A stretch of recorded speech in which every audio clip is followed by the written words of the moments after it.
이생망이라는 말이 있습니다. 들어보셨어요? 한국 20, 30대들 중에서 하는 말입니다. 이생망. 무슨 말입니까?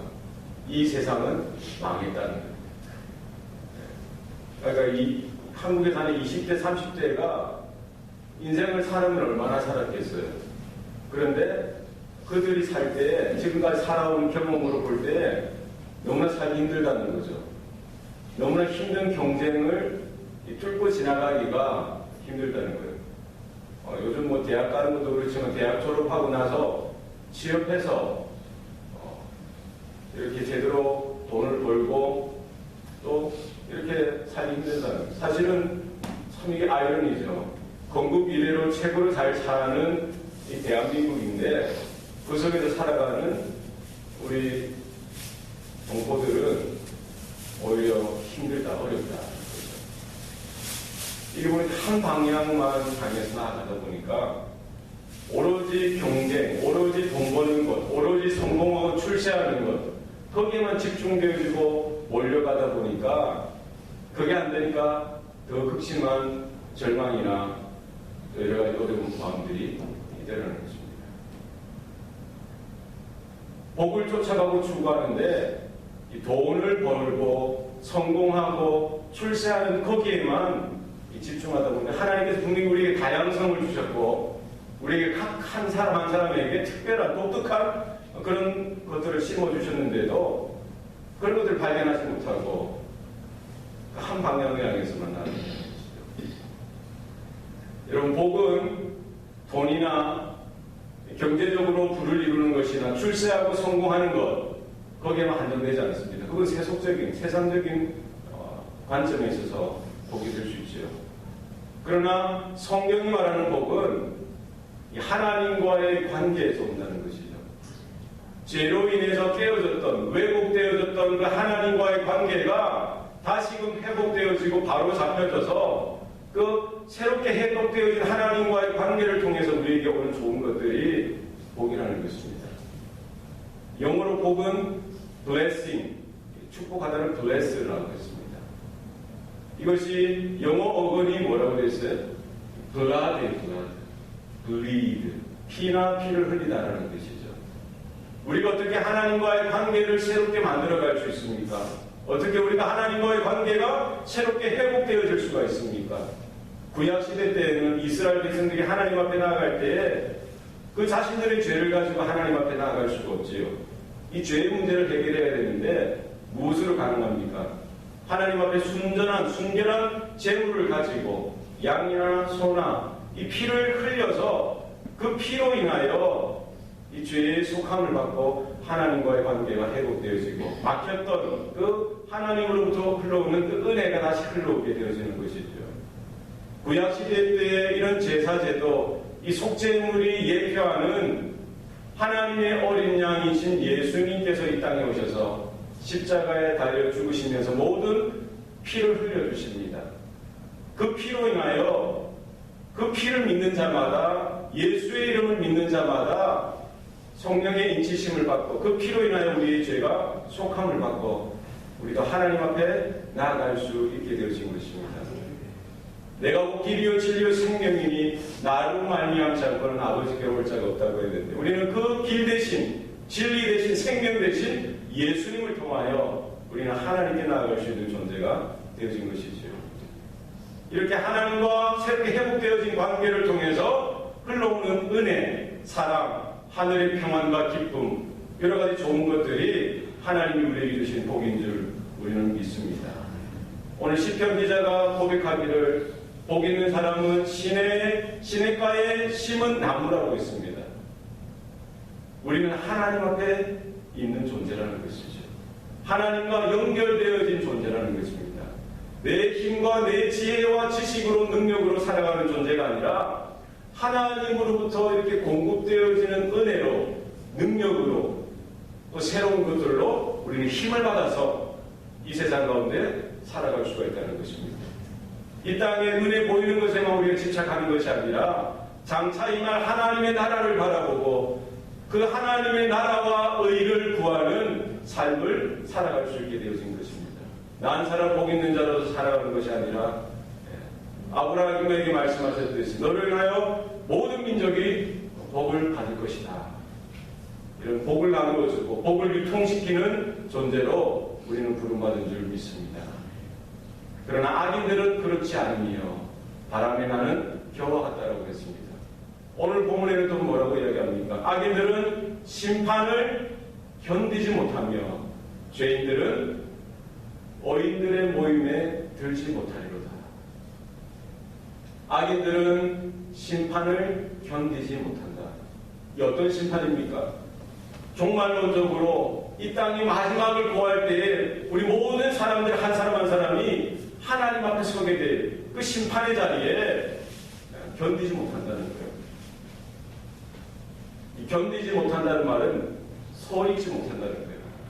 마치 우리가 재판장에 서 있을 때에 극악한 죄를 짓고 사형 선고가 떨어졌을 때에 어떻게 그 당당하게 서 있는 사람이 있겠습니까?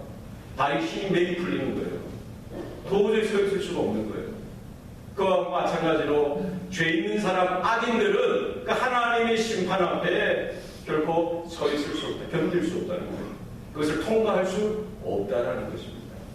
모든 사람이 죄를 범하였음에 하나님의 영광에 이르지 못하더니 라고 말씀합니다. 죄를 가지고는 하나님을 뵐 수도 없고 하나님 앞에 나아갈 수도 없는 것입니다. 죄의 싹은 사망인 것이죠. 우리가 이 땅에 한 번 태어나면 한 번 죽는 것은 바로 죄 때문인 것입니다. 우리가 육체적으로 살아있는 이때에 우리는 영원한 사망, 영원한 죽음을 준비해야 하는 것입니다. 이 죄의 문제를, 악의 문제를 해결하고 우리가 하나님 앞에 나가는 지혜가 있어야 하는 것이죠. 이것을 해결하지 못하는 자가 악인으로 마지막까지 남게 되십니다. 하나님의 은혜를 거부하고 하나님의 구원을 거부하고 끝까지 견디다가 하나님 앞에 가서 어떻게 그 심판을 견디지 못하는 그런 무에 빠지게 되어지는 것이죠. 바리새인들과 서기관들은 예수님이 가는 곳마다 지켜보는 거예요. 예수님의 흠을 잡고 그 제자들에게 책 잡을 것이 있는지 없는지 보는 겁니다. 예수님께서는 안식일에 어느 회당에서 이 손 마른 자의 손을 고쳐주십니다. 그리고 귀신 들린 자에게 귀신이 떠나가게 하십니다. 그것을 또 바리새인과 서기관들이 보고 뭐라고 합니까? 예수를 향하여 고발하고 고소하는 것이죠. 바알세불에 지켰다고. 귀신의 대왕 귀신에 들렸다라고 예수님을 고발하는 것입니다. 예수님께서 뭐라고 말씀하십니까? 사단이 어떻게 사단을 공격할 수가 있겠느냐? 싸울 수가 있겠느냐? 귀신이 어떻게 귀신을 쫓아낼 수가 있겠느냐? 한 집에 사람이 또 다른 사람을 이렇게 싸우면 어떻게 그 집이 서겠느냐? 나라에 이 권력이 또 저 권력을 대항해서 싸우면 어떻게 그 나라가 서겠느냐는 것이죠. 사람의 모든 죄는 사하심을 얻되 성령을 모독하는 죄는, 성령을 해방하는 죄는 사하심을 얻을 수가 없다라고 합니다. 거기에 분명히 바리새인들과 서기관들은 예수님의 말씀을 들었어요. 예수님의 행하시는 기적들을 보았습니다. 그럼에도 불구하고 그들은 마음이 굳어지고 강팍해져서 오히려 구원자 되시는 예수님을 나의 주 나의 하나님으로 모시는 것이 아니라 오히려 그를 비방하고 비난하고 그를 대항하고 쫓아내고 결국 십자가에 못 박는 그 일에 그들이 앞장섰던 것이죠. 하나님의 은혜가 선포되어지고 우리에게 보여졌음에도 불구하고 마음이 강팍하여서 그 주님의 은혜를, 구원을 거부하고 대항하게 되어지는 것, 성령을 모독하고 성령을 해방하고 하나님을 믿지 않고 예수님을 믿지 않은 그 죄는 누가 용서해 줄 수가 있어요? 지금은 은혜의 때입니다. 구원의 문이 활짝 열려진 것이죠. 저와 여러분도 죄와 사망의 종로를 타던 자였습니다. 진노의 자식이었어요. 영원한 형벌에 죽을 수밖에 없는 존재들이었습니다. 그러나 예수님께서 십자가 위에서 피를 다 쏟으시고 그 피로 인하여 한 심령 인쳐주시고 주의 복음을 듣게 하시고 깨닫게 하시고 믿게 하셔서 하나님의 자녀, 하나님의 백성 되게 하신 줄 믿습니다. 언젠가는 이 은혜의 문이 닫힐 때가 있습니다. 언젠가는 이 구원의 문이 닫힐 때가 있다는 것이죠. 그러면은 마지막 순간까지 예수님을 거부하고 하나님의 은혜를 거부했던 세상의 사람들이 하나님 앞에 다 하나하나 서야 되는 거예요. 어떤 모습으로 씁니까? 자신 죄의 문제를 해결하지 못하고 악의 문제를 해결하지 못한 그런 모습으로 그대로 서야 하는 것입니다. 아마 그들은 다 자기 나름대로 믿는 어떤 것을 가지고 그 하나님의 심판대에 나아갈 것입니다. 어떤 사람들은 자기가 평생 믿었던 종교를 가지고 하나님 앞에 나아갈 것입니다. 자신들이 생각할 때 선한 삶, 도덕적인 삶, 윤리적인 삶을 가지고 하나님 앞에 나아가는 사람도 있을 것이지요. 어떤 사람은 사상이나 철학을 가지고 나아갈 것이고, 어떤 사람은 자기가 평생 모았던 돈을 가지고 나아가겠습니까? 그 심판대 앞에서 섰을 때 그 모든 것들은 심판의 불로 인하여 다 타고 없어질 것입니다. 그 누구도 그 심판대에서 견디지 못하고 온전히 설 수가 없는 것이죠. 성도된 저와 여러분은 동일하게 그 심판대 앞에 나아가게 되어질 때 우리는 무엇을 가지고 나아갈 수가 있습니까? 어린 양 대신 예수 그리스도의 보혈을 의지하여 그 자리에 나가야 되는 줄 믿습니다. 십자가를 붙들고 그 자리에 서야 될 줄로 믿습니다. 출애굽할 때 하나님의 사자가 그 온 애굽 땅을 덮을 때에 이스라엘 백성들 중에 유월절 어린 양의 피로 그 문설주의 피를 바른 그 집은 그 심판이 넘어갔듯이 우리가 장사 주님 앞에 섰을 때 하나님 그 심판대에 섰을 때에 예수의 보혈을 의지하고 나아갈 때에 예수의 보혈이 우리를 덮는 줄 믿으시길 바랍니다. 하나님의 심판이 그 예수의 보혈을 보고 예수의 그 십자가의 은혜를 보고 지나가는 은혜가 우리 가운데 있는 것입니다. 우리가 이 땅에 살면서 그것을 준비해야 하는 것이죠. 이와 같은 지혜와 믿음이 저와 여러분 가운데 있기를 바랍니다. 죄인들은 어인들의 모임에 들지 못한다고 했습니다. 이 어인들의 모임, 어인들이 언제 모입니까? 성도들이 언제 모여요? 두세 사람이 내 이름으로 모이는 그곳에 나도 그들과 함께 있겠다라고 주님이 말씀하셨습니다. 하나님께서 함께 하시는 그 자리, 하나님의 성령께서 함께 하시는 그 자리는 어떤 자리입니까? 하나님을 예배하는 자리이지요. 하나님 앞에 모여 기도하는 자리이고 하나님을 찬양하는 자리입니다. 구약시대 때는 언약궤가 있는 그 성막, 그 성소, 지성소에 그들이 나아가고 그 하나님의 강력한 임재 가운데 하나님을 만나고 하나님을 예배하는 자리로 삼았던 것입니다. 그 자리에 누가 못 온다고요?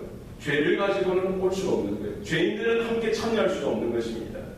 장차 예수님께서 이 땅에 오실 때에 새 예루살렘이 임하게 되어지는데 바로 그 하나님의 보좌, 하나님의 임재가 있는 그곳에 죄인들은 함께할 수가 없다는 것입니다. 하나님의 선택된 자들, 죄의 문제가 깨끗하게 해결받은 자들, 거룩한 신부들이 그 자리에 참여하게 되는 것입니다. 그러나 지금은 은혜의 때입니다. 구원의 문이 활짝 열려져 있습니다. 예수님께서 이 땅에 오셔서 뭐라고 말씀하십니까? 나는 의인을 부르러 온 것이 아니라 죄인을 부르러 왔다라고 말씀하십니다. 그리고 세리도 불러주시고 창기도 불러주시고 온갖 죄인들도 이렇게 불러주셔서 함께 먹고 마시면서 그들이 가지고 있는 죄의 문제를 하나하나 해결해 주셨습니다. 수고하고 무거운 짐 진 자들아 다 내게로 오라. 내가 너희를 쉬게 하리라. 여러분, 지금은 은혜의 때입니다. 우리가 아무리 큰 죄의 짐을 가지고 있더라도 그것을 가지고 고집하는 인생이 아니라 그 주님의 음성 앞에 믿음으로 나아가는 그러한 모습들이 우리 가운데도 있어야 할 줄로 믿습니다. 누구든지 주의 이름을 부르기만 하면 구원을 얻습니다. 은혜인 것입니다. 주님 앞에 나가야 합니다. 주님의 음성 가운데 주님의 부르심 앞에 나가야 하는 줄 믿습니다. 그러나 곧 이 은혜의 문이 닫히게 되어질 것입니다. 구원의 문이 닫히게 되어집니다. 여러분 한 영혼이라도 그 주님의 은혜의 자리로 구원의 자리로 나올 수 있도록 우리는 먼저 부름받은 자는 그 사명을 감당해야 합니다. 아브라함을 통해서 내가 너로 인하여 열방이 복을 받게 하리라. 성령이 너에게 임하시면 너희가 권능을 받고 예루살렘과 온 유대와 사마리아 땅끝까지 이르러 내 증인이 되라라고 주님께서 말씀하셨습니다. 구약이든 신약이든 동일한 주님의 메시지입니다. 우리가 먼저 하나님의 은혜를 받고 하나님의 복을 누리고 구원을 누리는 자로서 우리를 통하여 우리의 형제와 자매들이, 우리의 부모님들이, 우리의 자녀들이, 우리의 이웃들이, 친구들이, 열방의 땅끝에 서 있는 그 영혼들이 하나님께로 나오는 놀라운 복의 통로, 그 귀한 사명을 우리는 감당해야 할 줄로 믿습니다. 마지막 주님께서 오셔서 이 구원의 문이 닫히고 한 사람 한 사람 주님 앞에 서게 되어질 그때는 때가 늦는 것입니다. 지금 우리에게 건강이 주어지고 육체적인 생명이 주어졌던 이 시기에 우리가 하나님의 부르심을 깨닫고 이 귀한 사명을 감당하고 한 영혼이라도 주님께로 인도하는 귀한 은혜가 저와 여러분 가운데 있기를 소원합니다. 기도하시겠습니다. 살아계신 아버지 하나님, 우리에게 하나님의 복을 주시되 예수 그리스도의 보혈로 인하여 예수 그리스도의 그 십자가의 구속의 은혜로 인하여 우리 한 사람 한 사람 성령으로 인쳐주시고 주님 앞으로 나오게 하신 것 감사합니다. 나에게 있는 그 어떤 도덕적인 삶이나 나에게 있던 열정이나 경험이나 그 어떤 당신의 모습이 아니라 모든 것이 주님의 사랑이요 은혜인 것을 깨닫게 하여 주시옵소서. 장차 언제인지 모르지만 주님 다시 오시는 그날 우리 한 사람 한 사람이 주님의 그 심판대 위에 앞에 서게 될 텐데 우리가 무엇으로 주님 앞에 나가겠습니까? 예수의 보혈을 의지하여 십자가의 은혜를 의지하여 믿음으로 나아갈 수 있도록 도와주시옵소서. 악인들은 그 심판을 견디지 못한다라고 했습니다. 하나님, 이 귀한 소식을, 이 엄청난 소식을 우리 이웃들에게, 믿지 않는 자들에게 온전히 증거하게 하여 주시고 하나님의 심판에 대해서 말할 뿐만 아니라 하나님의 한량없는 사랑에 대해서도 그 은혜에 대해서도 온전히 전하고 선포할 수 있도록 주님 도와주시옵소서. 때가 악하다고 했습니다. 하나님, 언제 우리가 긴급하게 하나님의 부르심을 받을 줄 아무도 모릅니다.